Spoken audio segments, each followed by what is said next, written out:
கிருஷ்ணகிரி வெங்கடாபுரம் பஞ்சாயத்தில் அமைந்துள்ள ஹக் பஞ்சதன் தர்காவில் மொகரம் திருநாளினை ஒட்டி கொடியேற்ற விழா நடைபெற்றது. இதில் கொடியுடன் 500 கிலோ மலர் மாலையும் ஏற்றி வைக்கப்பட்டது. இவ்விழாவில் சாதி மத பாகுபாடு இன்றி ஏராளமானவர்கள் கலந்து கொண்டு பிரார்த்தனை மேற்கொண்டனர்.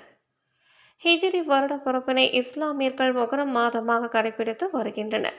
இந்த மொகரம் நாளினை முன்னிட்டு கிருஷ்ணகிரி அருகே உள்ள வெங்காபுரம் பஞ்சாயத்தில் அமைந்துள்ள ஹக் பஞ்சதன் தர்காவில் கொடியேற்ற விழா வெகு விமர்சையாக நடைபெற்றது. இதன் முன்னதாக சந்தனக்குடம் மற்றும் கொடி மேளதாளத்துடன் ஊர்வலமாக எடுத்து வரப்பட்டது. இதனை அடுத்து கொடிக்கு சந்தனம் பூசியும் வாசன திரவியங்கள் தெளிக்கப்பட்டது. பின்னர் வண்ண மலர்களால் அலங்கரிக்கப்பட்டு இருந்த கொடி மரத்தில் கொடி ஏற்றி வைக்கப்பட்டது.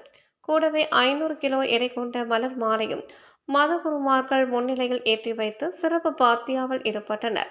இந்த மொகர திருவிழாவில் கிருஷ்ணகிரி மட்டுமின்றி லைன் கொள்ளை மற்றும் அதனை சுற்றி உள்ள பல்வேறு பகுதிகளில் இருந்து சாதி மத வேறுபாடுகளை கலந்து ஏராளமானவர்கள் கலந்து கொண்டு நாட்டில் உள்ள அனைத்து சமுதாய மக்களும் நலமுடன் வாழ வேண்டியும் நல்ல மழை பெய்து விவசாயம் செலுத்திட வேண்டி பிரார்த்தனை மேற்கொண்டனர்.